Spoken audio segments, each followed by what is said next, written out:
Hola, ¿qué tal? Soy David Martos, estamos en el Festival de San Sebastián, en el set audiovisual exterior, patrocinado por Repsol, es la casa de Quinótico en la plaza de Oquendo. Os invitamos a que os acerquéis a este set y que nos acompañéis para vivir el cine en primera persona. Cada día a la 1 de la tarde, hoy desafiando la lluvia, organizamos una mesa redonda sobre industria y parte de la industria es el periodismo. Así que nos hemos juntado aquí 4 periodistas cinematográficas, porque hay mayoría de mujeres. Voy a empezar a presentar desde mi lado derecho. María Cuso es la jefa de cultura de RACU. ¿Cómo estás? Muy bien, aquí hoy con una temperatura magnífica, porque mira que hemos pasado calor las últimas 48 horas. Realmente, o sea, es que esto era más palomas directamente. Hoy que es la película del día, había una canícula terrible. Pepa Blanes, que es la jefa de cultura de la cadena SER. ¿Cómo estás? Hola, muy bien. Y directora del Cine Láser. ¿Cómo va tu festival? Directora del Cine Láser, que somos 2, con lo cual hay un poco sobre lo que dirigir, pero está bien. El festival bien, intenso, a pesar de eso, solo ser el tercer día, pero bien. Bueno, y María Guerra, que dirige la script, que es una... Es unipersonal. Bueno, no, es más. Bueno, claro, no.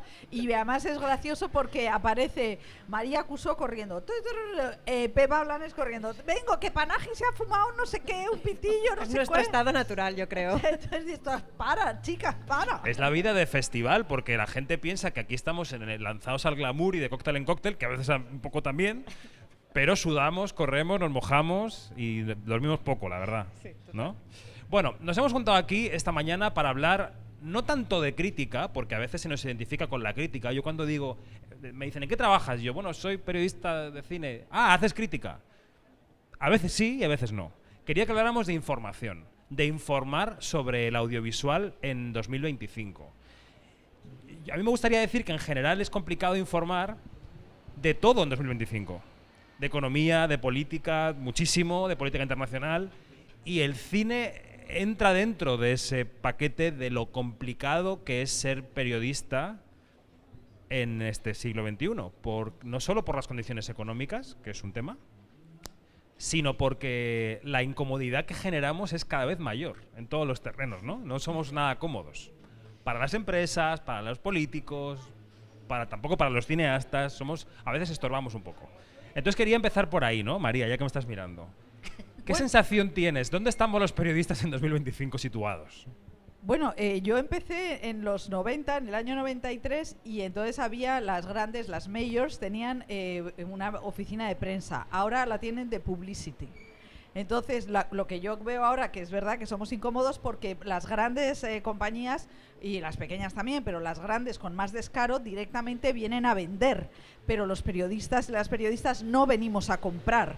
Entonces, yo creo que ahí hay un choque, y luego hay muchísimas periodistas, muchísimos compañeros y compañeras que se mantienen económicamente no a través de la independencia, sino a través de la publicidad. Entonces, ese también es estamos ahí en un terreno complicado, pero que yo creo que es muy importante el ser periodista. Y entonces decir, no, yo es que vengo aquí a preguntar lo que me dé la gana. Y eso me parece que es una de las cosas del siglo XXI. Pepa. No, y eso, por ejemplo, es cada vez más difícil hacerlo porque, esta es una industria pequeña, ¿no? Y es cierto, pero incluso cuando vas a hacer entrevistas fuera, en los llamados Yankees internacionales, que son los días, las jornadas de prensa, claro, cuando tú tienes 3 minutos o 4 minutos, que son 4, pero luego te quitan siempre 30 segundos, entonces son 3 y algo, más lo que tardas en presentarte para no ser maleducada.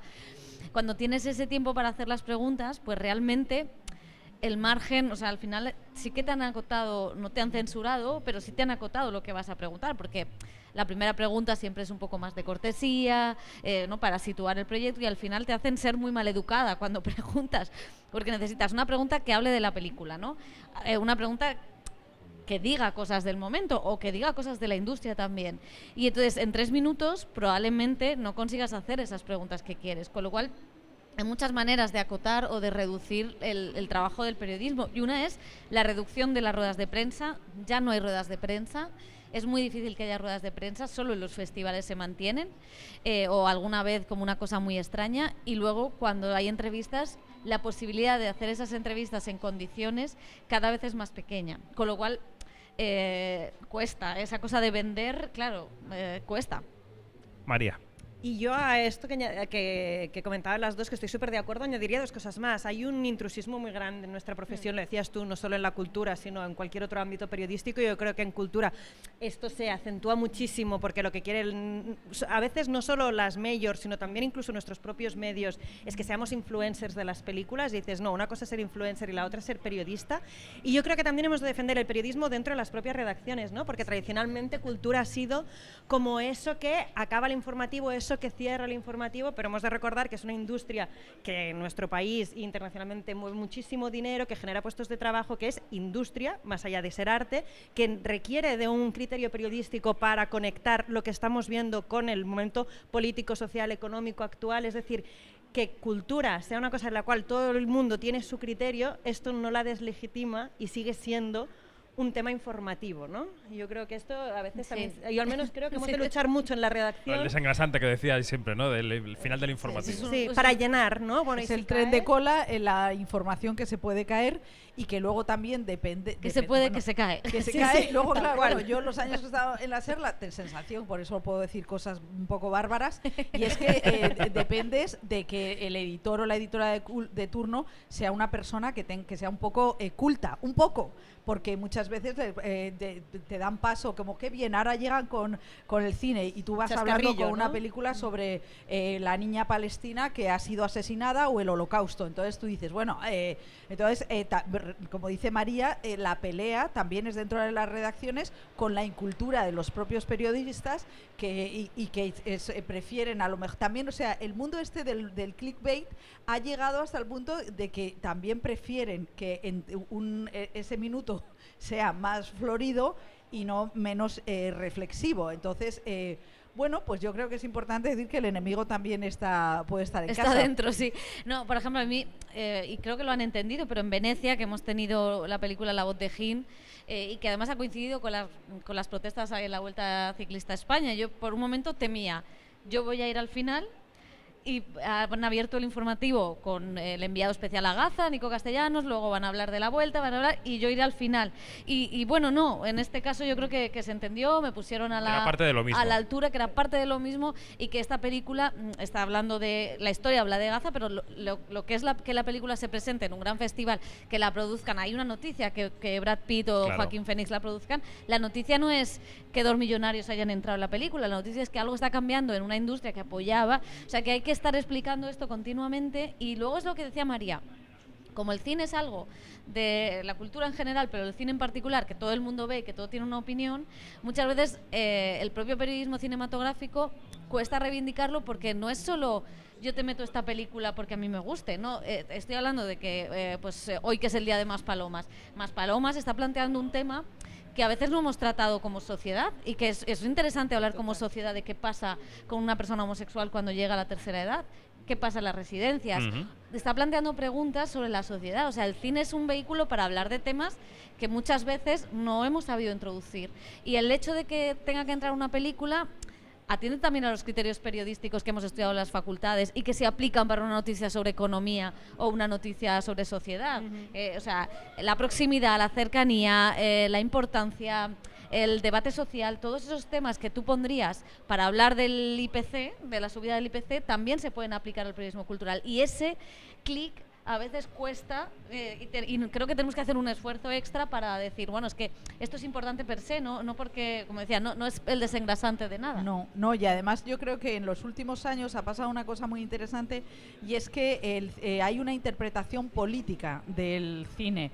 Cuando yo empecé, por un lado estábamos los que hacíamos información, que era taca, taca, taca, taca, dirección, no sé qué tal, y cosas del rodaje, y luego llegaban los críticos, que es verdad que también en la información cinematográfica muchas veces la información pura y dura la hacían o la hacen mujeres, y luego llega el crítico, llega Bollero, y entonces él pontifica. Y eso es tremendo, porque la cultura tiene una mirada masculina, y luego si la interpretación es también masculina, o por ejemplo el cine de autor de los años 90, 90 estaba prácticamente desideologizado. Ujú. O sea, en Cannes a Clint Eastwood se arrodillaban ante él, hiciera lo que hiciera. Sin Y tú dices, plantearse el bueno, mensaje de la esto película. tenía. Entonces yo creo que también en el siglo XX, en 2025 es interesante que hay una nueva generación de jefas de cultura que tienen un enfoque político y que están en la redacción diciendo, te lo voy a explicar yo.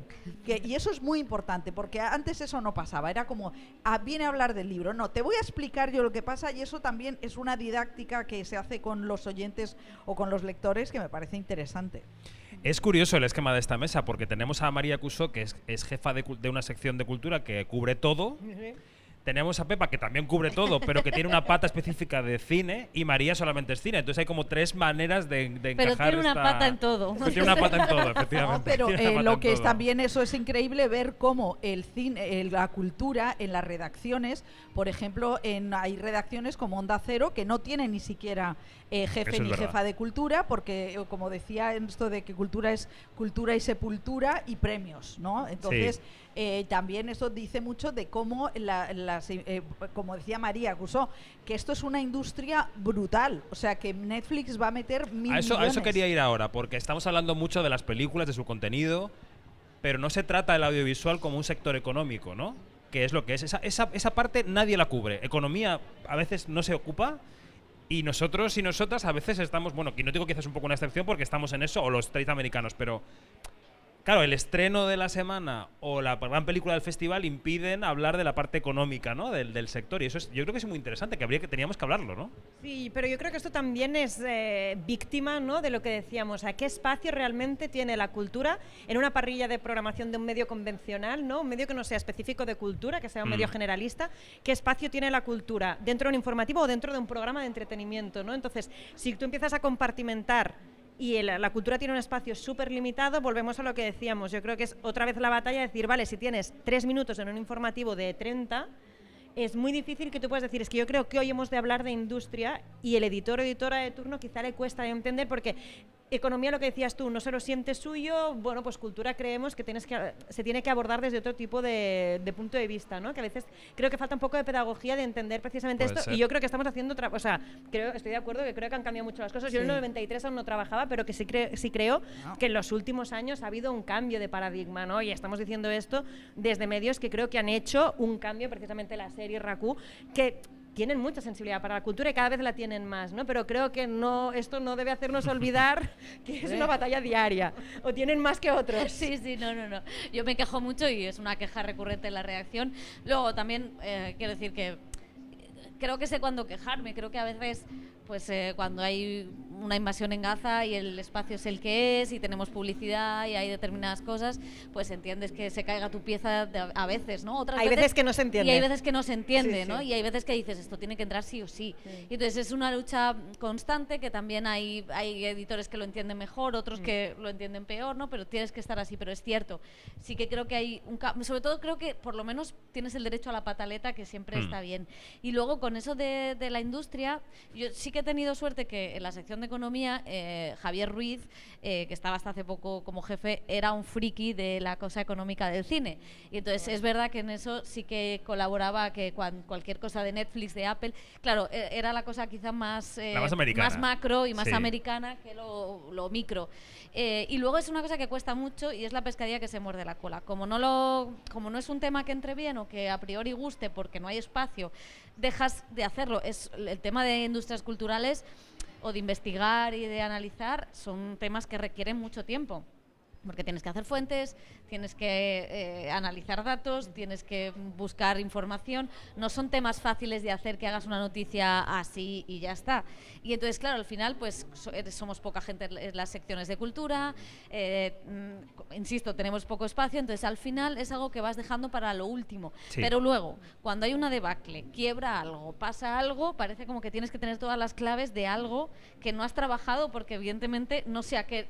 Entonces es como siempre es un poco una cosa bastante compleja. Pero es cierto que es un tema que luego no cuesta encontrarle el espacio. ¿Y dónde está el público? ¿Dónde está la audiencia en 2025? Porque veo a Sí. todos los compañeros y compañeras haciendo vídeos como locos. Todos hacemos vídeos como locos porque la gente está en las redes y ve reels en Instagram y en TikTok. Pero seguimos manteniendo los periódicos impresos y seguimos manteniendo la radio convencional y seguimos haciendo podcast y a la vez hacemos piezas escritas para internet. O sea, estamos en todo a la vez, en todas partes, buscando, igual que buscan las películas, me imagino, al público allá donde esté, que cada vez tiene más, hay más nichos que lo contienen, cada vez está más atomizado, no sabemos muy bien dónde están, ¿no? ¿Qué pensáis? ¿Dónde está el público hoy? Bueno, yo creo que hay que ocupar espacio. O sea, eso es a mí me parece que hay que ocupar espacio y si el espacio está en el vídeo y en el reel, allá hay que ir. O sea, no hay que cederlo. Yo también creo que los medios tradicionales, estos señores de la corbata, consideran que las redes la tiene que hacer el chaval que llega, ¿no? O la niña que llega. Venga, los de redes. Bueno, yo creo que ha habido una infravaloración increíble desde que en 2000 y pico entraron las redes. Es verdad que Twitter al principio mataba a Fidel Castro y a Rowan Atkinson continuamente, pero que ha habido un menosprecio por parte del periodismo serio hacia lo digital. Y entonces hay que estar en todas partes, hay que llevar esa rigurosidad al otro lado y eso también necesita equipo. O sea, porque pues como hace Pepa y José, que van a todo y lo tienen que hacer juntos. Entonces es muy difícil cuando muchas veces, bueno, yo he empezado haciendo radio solo, pero luego ha habido un momento en el que dices, ¿y qué me pongo? ¿En la cabeza una percha? Porque no puedo más. Entonces lo que llaman el periodismo multimierda, que es pues eso es horroroso. Pero yo sí que creo que hay que estar en las redes, hay que estar en los reels, y hay que utilizar, hay que dar codazos a los influencers que solamente hacen pasta. Nosotros tenemos la influencia, nosotros tenemos el criterio, tenemos la formación y las fuentes, o sea que hay que meterse, allá vamos, fuera no, apártate y lucha conmigo, no me estás haciendo un favor. ¿Es un poco agresivo lo que digo? No, es que es verdad, yo estoy a veces muy peleado con la idea del intrusismo porque creo que es un poco injusta con mucha gente, porque sí. El título universitario no garantiza nada. Pero es verdad que lo que has definido me parece correcto. Tener las fuentes, tener el criterio, tener la estructura, sí que da un background que nos permite hacer algo distinto a lo que hacen ellos. No, claro, fíjate, yo hace poco estuve en la Complutense en un seminario sobre periodismo y claro, los chavales, los estudiantes te preguntan y yo entiendo perfectamente los grandes medios que han vivido una crisis y que cuesta que contraten y que bueno, todos hemos vivido la precariedad en nuestras carnes, con lo cual es cierto, tú quieres ser periodista y tú quieres contar las cosas y tú quieres trabajar y tú te creas tu propio medio y a lo mejor tu propio medio antes era abrir un blog que iba creciendo, otros se quedaban en el camino y ahora pues tu propio medio puede ser un canal de YouTube o un canal en Instagram o tal y es no, ¿lo hace menos periodístico el hecho de haberlo creado tú? No lo creo. Yo creo que hay gente muy profesional y que seguramente hará muchos, irá aprendiendo, hará las cosas mejor. El problema surge cuando eso no se distingue del contenido pagado o eso no se distingue de la propia promoción y no el periodismo. O sea, quiero decir que creo que eso tiene que ver con cómo hacer las cosas. Todos los medios se financian con publicidad, o sea, no estamos diciendo que no haya publicidad, pero sí que de alguna manera tu canal de YouTube sea un canal periodístico, o tu canal de Instagram sea un canal de crítica o de información o de viajes, me da igual, pero que tenga eso. Y a mí eso no me parece mal. Y yo no considero que eso sea un intrusismo, considero que las grandes cabeceras y los grandes medios también lo han hecho mal en muchas ocasiones, no contratando, no dando la oportunidad o no apostando por gente joven y esa gente joven que tiene una creatividad o que tiene unas ganas de ser periodista y de contar el mundo a través de la cultura, también tiene que salir. Pero creo... Y luego sí que creo que los grandes medios a veces pueden ser un lastre porque no tienen la vitalidad o para ir más allá cuando aparece una nueva red social o demás. Pero también los medios pues son un apoyo para ti. O sea, nosotros contamos con esa ventaja y esa seguridad. Que un grande medio puede hacer las cosas mal, puede equivocarse, todos lo hacen, nadie es perfecto, pero de alguna manera tiene detrás ese respaldo, ¿no? Y es el garante de que estamos hablando de periodismo, ¿no? Que yo esto sí que creo que es la clave y es lo que apuntabais. O sea, yo creo, ¿dónde está el público? Yo creo que si lo supiéramos estaríamos todos allí. Sí, pero bueno, lo intentamos, lo intuimos, sí. Sí, intuimos que está allí. Pero yo creo que la clave es lo que decía María, ¿no? De decir, en un momento en el que hay tantísima información y con ventanas tan distintas, con voces tan distintas, todo está tan atomizado, si más no, tenemos que estar allí defendiendo el periodismo, ¿no? Defendiendo la misma crónica que harías por radio, la misma crónica que harías en televisión, o la misma crónica que harías en un papel escrito que probablemente Total. ahora no leerá nadie. Tienes que intentar, con este mismo sombrero, estar para que al menos la gente pueda llegar a este tipo de información, porque si no, es esto. Yo creo que estamos tan acostumbrados a que cualquier contenido que hay en redes es patrocinado, que esto es una crisis que no solo vive el periodismo cultural, que la está viviendo todo el periodismo, ¿no? Que se pone en duda qué es lo que mueve tu voluntad de estar hablando de esta película o de esta otra, desde este punto de vista o desde este otro. Y entonces en esto sí que es verdad que tener una cabecera de un medio convencional detrás te ayuda a tener esta solidez, pero si no, lo mismo, pues un estudiante de periodismo, pero creo que es súper importante seguir reivindicando que el periodismo tiene que estar. Bueno, y es que además pues el periodismo clásico defendía al crítico, porque lo que es que el informador solo hacía información y podía decir la película ha recibido un abucheo monumental en Cannes. Sí. Tú te podías hacer la entrevista, pero luego el crítico hacía con libertad la crítica. Ahora nosotros hacemos entrevistas, o sea, información y crítica, y evidentemente eso es una presión. O sea, eso ha sido una degradación, y lo que hay que intentar, porque nosotros sí que tenemos presiones porque estamos entrevistando y a la vez criticando. Sí, sí. Entonces, claro, es estar un poco más ahogado. No, y parte de esa presión creo que depende de un factor que ocurre hoy y que no ocurría en el 93, que es que nos vemos obligados a la selección. Es decir, en el 93 se estrenaban a la semana ¿cuántas películas? 5. 5. Y en verano 1 o ninguna. Y en un medio de comunicación tenías espacio para hablar de las 5 o para decir esta sí, esta no, esta menos. Ahora se estrenan 15, 17. Entonces lo primero que tenemos que hacer, porque el espacio es limitado, incluso en un medio que habla solamente de cine, no cabe todo. Pero por capacidad humana, no solo por la capacidad de quienes lo hacemos, sino de quienes lo leen o quienes lo escuchan. No es que no podemos saber de las 17 películas de la semana porque es imposible. Entonces, esa propia selección yo creo que también nos enemista con parte del sector siempre, porque estamos siempre diciendo no, no, no, no. Total. ¿No? Sí, sí. Esto. En San Sebastián decimos demasiado sí, la verdad, pero... No, es verdad que la industria se enfada. O sea, yo me encuentro a gente que no cubrís cortos, no cubrís películas pequeñas, no cubrís festivales pequeños. Claro, tú dices, ya, pero es que esto no es no es un voluntariado.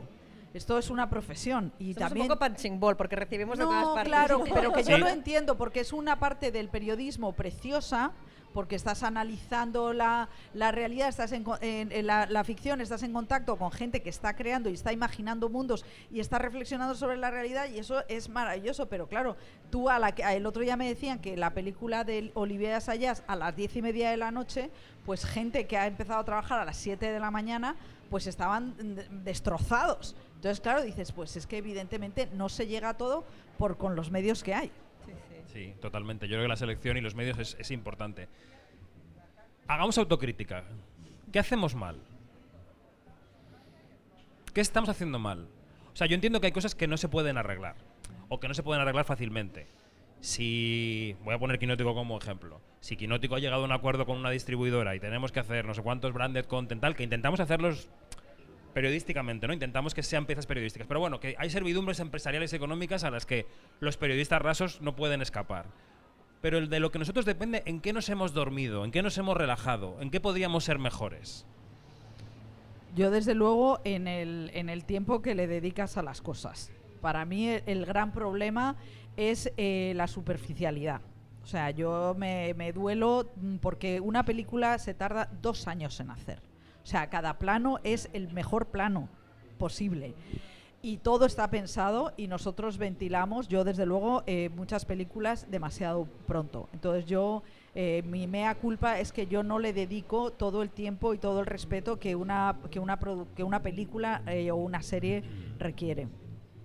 Pepa. Y yo creo que en general no parar a pensar, que tiene un poco que ver con lo que decía María, y no parar también, o sea, que creo que a veces como sector profesional no somos, no dirían buenos compañeros, pero quiero decir que a veces si todos juntos decimos no a una práctica que nos parece mal, y creo que eso no lo tenemos. No hay No sindicalismo, lo tiene no hay. lo tiene el periodismo en general, ¿eh? Sí, O sea, no sí. lo tiene, nada más hay que ver las redes sociales.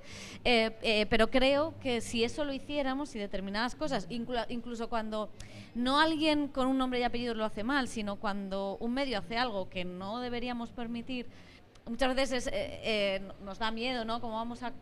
Pero que muchas veces no es criticar quién lo hace, sino la práctica en sí. Si esta práctica, o sea, no se puede utilizar IA para poner un tuit, pues a lo mejor, quiero decir, eso tendríamos que decirlo todos, ¿no? Creo que no sabemos hacer esa unión, y que esa unión no sea ir contra una persona o contra un medio concreto, sino contra una práctica. Es muy difícil, porque igual si me lo hicieran a mí o me dijeran algo a mí, claro, tampoco sabría cómo encajarlo, no digo, pero creo que no hemos sabido eso, no hemos sabido reivindicar los derechos laborales cuando ha tocado, o que haya paridad en las redacciones. Creo que esa es una parte que no hemos sabido hacer y que pensamos que solo repercute en nosotros, pero no, esto es como los médicos. Cuando los médicos reivindican sus condiciones laborales, no solo están reivindicando sus condiciones laborales, sino están reivindicando que a un paciente se le atienda mejor. Y esto es lo mismo, cuando nosotros reivindicamos nuestras derechos o condiciones laborales, por supuesto estamos reivindicando nuestro comer, pero también estamos reivindicando el que eso se nota en lo que escribimos, porque decía María, tener tiempo es tener gente en las redacciones que puedan dedicarse a las películas. Entonces creo que eso sí que es una de las cosas. Yo creo que también, y que es herencia de todo esto, es el haber caído en la inercia, ¿no? Creo que hemos caído como profesión en la inercia en muchísimas cosas, y lo que decía ahora Pepa, estoy súper de acuerdo en haber reivindicado no solo cosas que quizá los medios no se han hecho bien, sino incluso lo que decíamos, prácticas que desde las distribuidoras, desde las propias películas, pues no nos va bien. Ahora decías, no hay ruedas de prensa, ¿no? Hay cosas de estas que hemos ido cayendo en la inercia, y esto yo creo que también afecta a nuestra manera de trabajar, a nuestras condiciones laborales y también al contenido, porque es verdad que muchas veces, probablemente porque somos muy poca gente, vamos muy a tope y tenemos el tiempo que tenemos, pero es verdad que también, ostras, si todo el mundo está hablando de esto, yo voy a hablar de esto, ¿por qué voy a tener tiempo? O sea, voy a gastar tiempo en mirar si quizá hoy hay una sección más pequeña, que hay una película que quizá valdría más la pena, ¿no? Mirar. Y yo creo que esta inercia ha contaminado un poquito todas las partes de nuestro trabajo, y esto evidentemente creo que es fruto de unas condiciones, pero creo que también nosotros tenemos la responsabilidad para cambiarlas, ¿no? Porque si no lo hacemos nosotros, no lo va a hacer nadie. O saltarse los embargos. Tal cual. Que es una falta de respeto hacia el resto de compañeros. Y miro a ¡Qué cámara. rabia hace esto! Si alguien se da por también aludido, podríamos hablar aludida. de si hace falta, de si tendría que haber embargos o no, o para qué. Bueno, yo creo que en un festival el que haya un embargo es que él se presenta en un festival. Creo que hay embargos locos y absurdos, y creo que hay otros embargos que tienen sentido. Cuando hay una película en un festival, es el festival el que estrena esa película y es el momento, y vives ese momento aquí. Y cuando te dejan verla a la prensa antes del festival para que tú puedas trabajar mejor o puedas hacer las entrevistas o no puedas ir tan loco, es un favor que te hacen. Y es un pacto que tú haces con esa persona, o sea, con esa película, pero sobre todo lo haces con el festival y con el resto de compañeros, que bueno, pues que a lo mejor otros no han podido prepararlo tanto. Entonces, si tú rompes ese pacto, me parece muy feo. Luego están los embargos absurdos que te quitan el móvil para ver una película como si tú fueras un delincuente, que fueras a piratearla con el iPhone, que a mí me parecen ya cosas que se salen de tono y que seguramente vienen impuestas de Estados Unidos y que hemos asumido. Bueno, hay una desconfianza general hacia la prensa. Que yo no digo que no haya sido ganada a pulso por ciertos compañeros, pero que en general nos miran como una cosa que tienen que asumir en su cadena, pero que no les apetece nada. Bueno, porque nos utilizan como espacio publicitario. O sea, nos utilizan como cuánto tiempo ha dedicado la cadena SER o RACU a la película sin que yo haya tenido que poner un duro. Claro. Entonces, eso es que aquí hay muchísimo dinero detrás. Es que por ejemplo, los junkets, esas entrevistas se pagan. O sea, las majors, Netflix paga, o sea, no hay que pagarle a Netflix para poder entrevistar a Perenganito. Hay que pagar tal. Entonces, eso todo es una especie de corrupción rara. Y lo pervierte claro, todo lo pervierte. Y luego también hay una cosa que hacemos mal. Pues yo creo que somos muy serviles con los entrevistados. Como que te den a Almodóvar es muy complicado. El día que te dan a Almodóvar dices, ostras, me arrodillo solamente de la emoción. Julia Roberts, toco, cualquiera.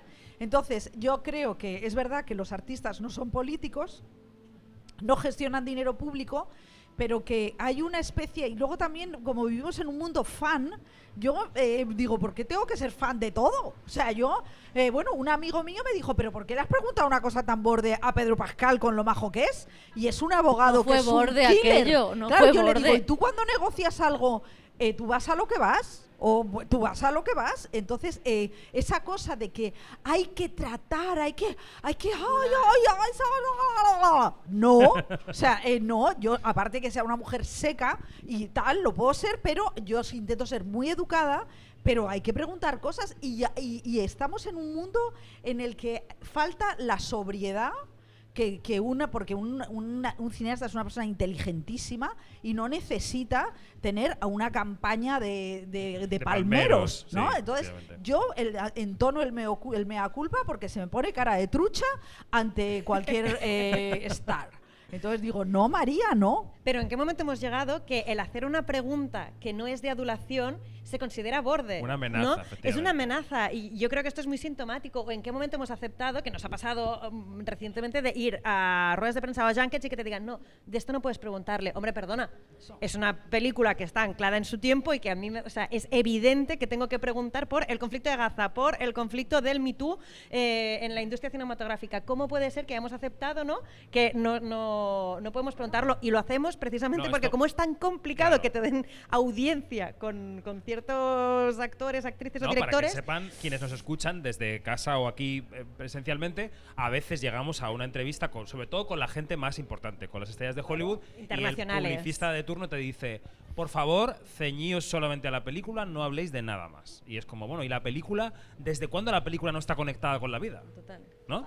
Yo no puedo preguntar por Trump porque está prohibidísimo. Bueno, no por Trump o por Clinton o por quien sea, quiero decir que no es tan partidista como protector de la estrella para que no salga del límite de la promoción estricta. Bueno, y habría que decirles a los periodistas jóvenes y a las periodistas jóvenes que tú puedes preguntar lo que quieran y que los talents o las estrellas, los directores, pueden no contestar. Exacto, que es es muy válido. lo habitual. O sea, tú le preguntas a Penélope Cruz algo que ella no quiere contestar y como es una senior que te dice, no, eso no te lo voy a contestar porque no quiero que sea el titular. Oye, que si te quiere ese titular, va a ir ella a por el titular. Totalmente. O sea, que también no seamos nosotros los listos. La gente de la industria sabe lo que quiere decir, se ponen la sandía de Gaza cuando quieren y tal, y exactamente, ven un micrófono y dicen, esto lo quiero colocar. Entonces, nosotros, o sea, que ni somos libertarios ni tal, somos una parte de una cadena. Entonces, pues a veces somos unos cagaos. ¿Y los festivales, que hemos ido de pasada sobre ellos, qué podrían hacer los festivales para que nosotros hiciéramos mejor periodismo? Programar menos películas. Chan, chan, chan, chan. Sección oficial. Lo primero que me sale, pero últimamente estamos viviendo unas secciones oficiales que son inabarcables, o sea, realmente llevamos un ritmo muy, muy bestia. Es lo que decía María, tú no puedes levantarte a las 7 de la mañana para ver el primer pase a las 8, hacer entrevistas, crónicas, los que somos de radio, que somos unos pringados y hacemos 25 crónicas al día, conexiones en directo, tal, no sé qué, y a las 12 de la noche aún estar en un pase, porque evidentemente nuestra neurona está súper cansada a las 12 de la noche, y siento muchísimo, señor director de la película a las 12 de la noche, pero quizá mi recepción no será tan ufanosa como sería si hubiera descansado más. Y luego que la rueda de prensa sea el primer momento de encuentro realmente. Eso sería interesante. O sea, que aquí pues en San Sebastián todos tenemos entrevistas y está muy guay y está muy bien, pero que al final eso hace que no vayamos muchos a las ruedas de prensa porque ya lo hemos cubierto, ya lo hemos hecho. Y por ese frenesí de todo. Y creo que la rueda de prensa es el momento de preguntar muchas cosas que en una entrevista... Pues no es porque no te atrevas o no tal, pero en una entrevista surge de otra manera, porque tú preparas la entrevista casi también como un relato. Entonces, hay cosas que no entran en ese relato, pero en una rueda de prensa es distinto. Y luego, una rueda de prensa es la primera vez que, eso siempre lo dice María Guerra, que los autores se enfrentan al público que ha visto por primera vez una película que han tardado muchísimo en hacer. Con lo cual, esa rueda de prensa tiene que ser el lugar importante. Entonces, creo y confío en que las ruedas de prensa sigan siendo una parte fundamental de los festivales de cine, porque realmente ahí es donde se va a hacer la conexión. Luego, cada medio tendrá entrevistas, pero después. Pero creo que la rueda de prensa debería ser el momento. Y yo creo también que los periodistas no solamente tenemos que estar en los programas o en las redacciones y tal, sino también tienen que estar integrados en los festivales. Yo creo que nosotros somos endogámicos, vivimos en burbujas, pero los festivales ya muchísimo. Entonces, los festivales tienen que tener periodistas que han pasado por la vida del periodismo real, porque si no viven en galaxias muy lejanas.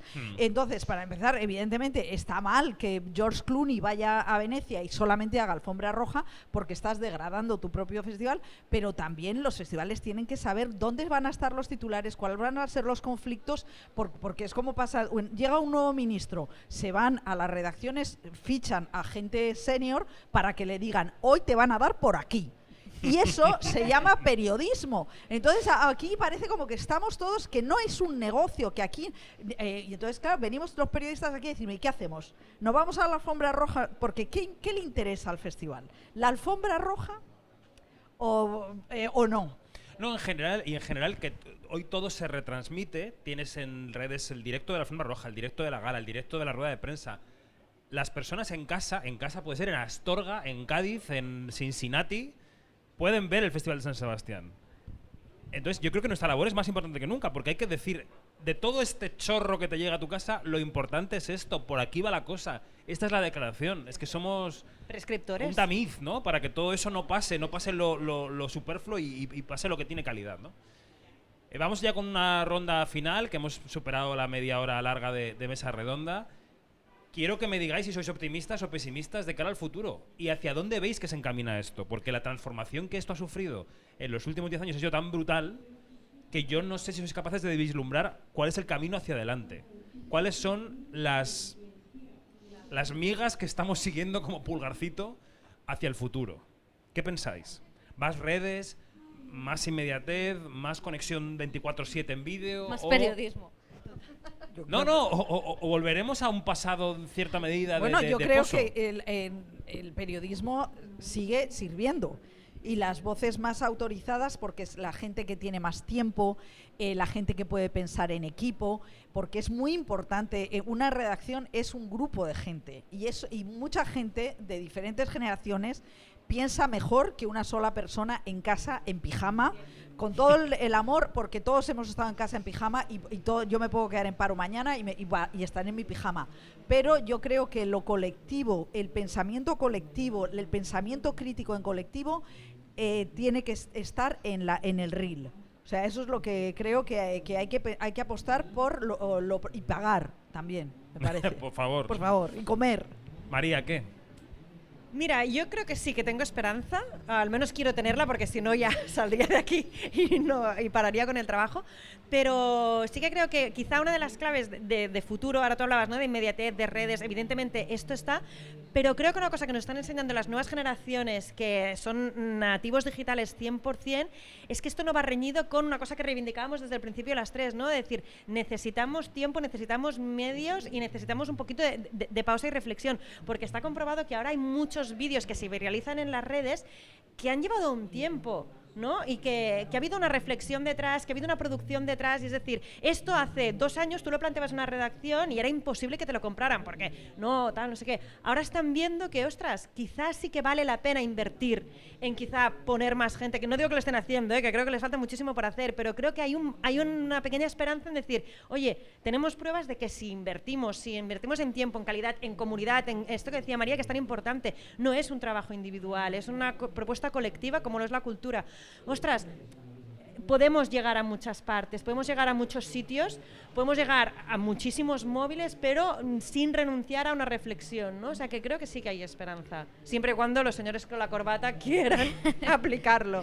Yo estoy más pesimista, igual es por la lluvia de hoy, pero no, yo estoy de acuerdo que se puede hacer y que la adaptación al medio es una cosa, pero luego el trabajo que hay detrás, el análisis, la reflexión y que sí que es cierto que bueno, pues hay cosas que pueden estar cambiando, pero por otro lado creo que las amenazas son grandes. Mira Estados Unidos con Jimmy Kimmel, que es una amenaza que también se cierne a veces en un futuro no muy lejano sobre España, o fíjate en Inglaterra con cualquier manifestación pro Gaza.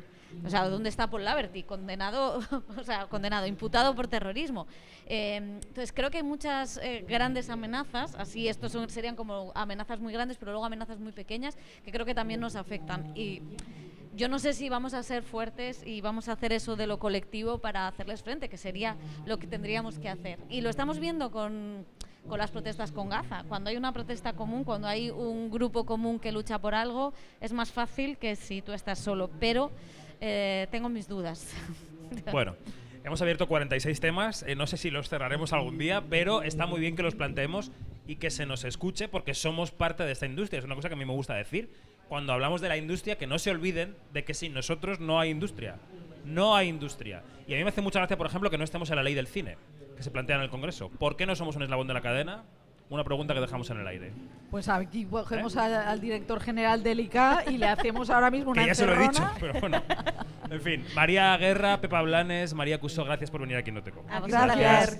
Y aquí estamos en el set de Quinótico y Repsol, patrocinado por Repsol, porque como decía Pepa, la publicidad existe, en la plaza de Oquendo, para que os acerquéis a ver las mesas redondas de la una, los podcasts diarios de las 6 de la tarde, hoy también, y todas las entrevistas. Quinótico, primera con K y segunda con C. Hasta ahora.